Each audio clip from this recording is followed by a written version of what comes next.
Welcome everyone. Let's begin our lesson for today by going over the learning goals and success criteria.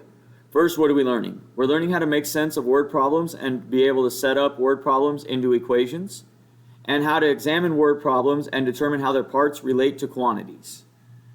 How are we learning it? Through the Making Sense of Word Problems Part 2 notes and the Making Sense of Word Problems Part 2 assignment. When can we use this information? To apply mathematics and mathematical operations to real-world scenarios. How do we know we learned it? By getting a score of 4 on the Making Sense of Word Problems Part 2 assignment. Now let's take a look at our agenda for today. We will begin by going over our learning goals and success criteria. While we do that, you'll fill out your Get It Started. Once you've completed your Get It Started, we'll go over it together and answer any questions that you may have. After that, we'll go over the Making Sense of Word Problems Part 2 notes, and then I'll give you time to complete the Making Sense of Word Problems Part 2 assignment on Desmos. Once you've completed the assignment, we'll go over it together and answer any questions that you may have. At the end of class, we'll go back over our learning goals and success criteria while you fill out your before you go. Your only homework for tonight is to continue working on the reasoning about statements study guide and any incomplete assignments that you may have. Let's take a look now at the Making Sense of Word Problems Part 2 notes. The notes begin with the learning goals and success criteria. Okay, reading through the problem. So as you read through the problem, there's a few things you need to look for in any word problem.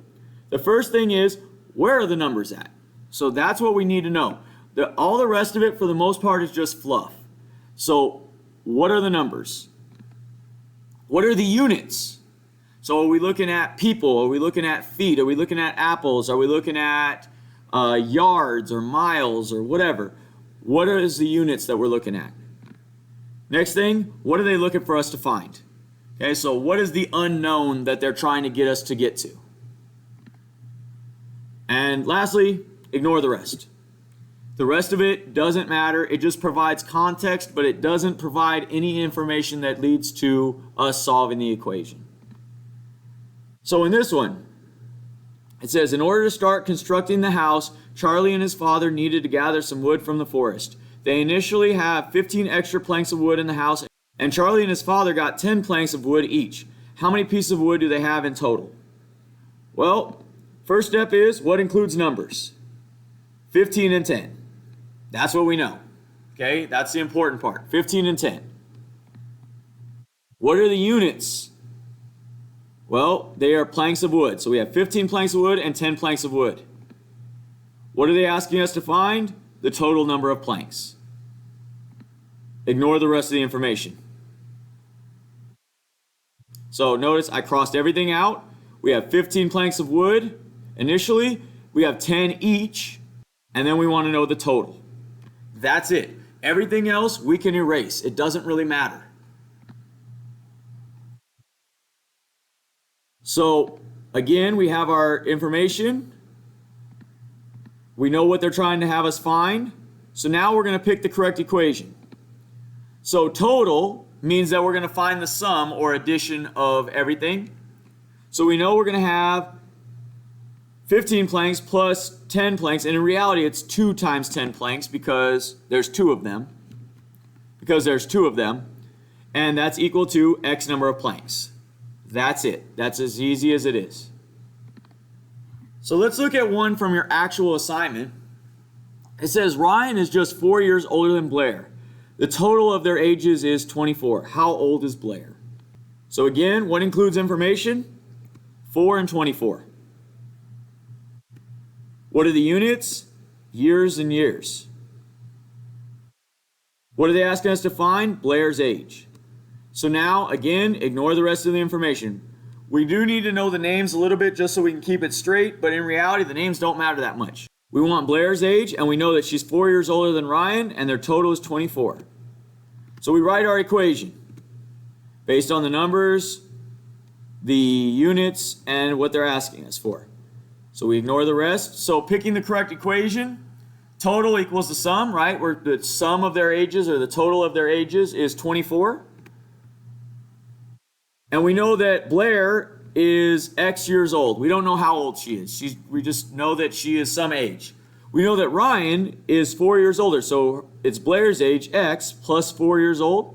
And then we can solve that from there. So we would go ahead and add X plus 4 and set that equal to 24 and solve for x, and that would be Blair's age. Let's talk now about how to sign in to Desmos to complete your work.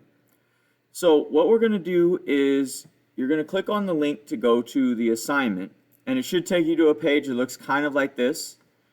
And right here where it says sign in with Google, we're going to click there.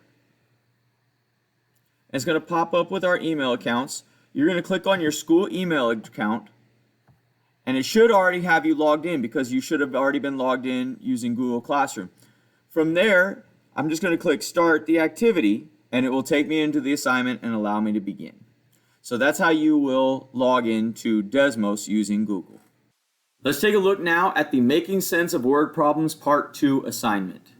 The assignment begins with the learning goals and success criteria. If we scroll down, there's a link here that'll take us to the Desmos activity. Go ahead and click on that link, and it should take us to a page that looks like this. We'll go ahead and click Start the Activity. The activity begins with the learning goals and success criteria.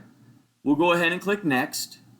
And now we're given our first scenario, which is Ryan versus Blair. So it says Ryan is just 4 years older than Blair. The total of their ages is 24. So which of the following equations can be used to find Blair's age? So we want Blair's age, and we know that Ryan is 4 years older. So we should have something that looks kind of like this.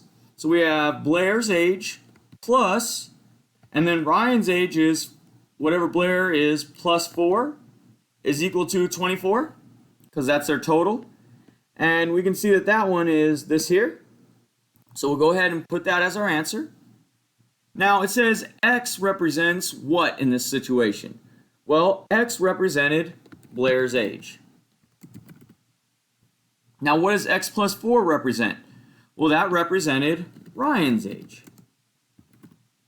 Now what does 4X represent? Notice, even though it's not included in our equation, what does 4X represent? Well, we should notice that that represents 4 times the age of Blair. So that would be our first one. Then we'll go ahead and click Next. Now this one asks us to analyze a situation where we're trying to figure out how we can split the cost of an Uber versus an Uber XL. So you'll read through this scenario and then go ahead and answer the questions. So make sure that you include your units here. This one just asks what are the units. So you don't even have to answer with any kind of math. All you have to do is figure out what the units would be. And if we scroll down, it asks us to solve this inequality. So go ahead and do that. And then we're going to figure out which is cheaper. We'll continue on. Same thing here. Now we're looking at a sand delivery. We're going to look at how many trips it takes for us to get all the sand that we need to get from 2 different size trucks. So you'll go ahead and answer all these questions. And then when you're done, you'll go back to your Google form and click Next. This will take you to your Before You Go. Go ahead and fill out your Before You Go and then submit your work on Google Classroom.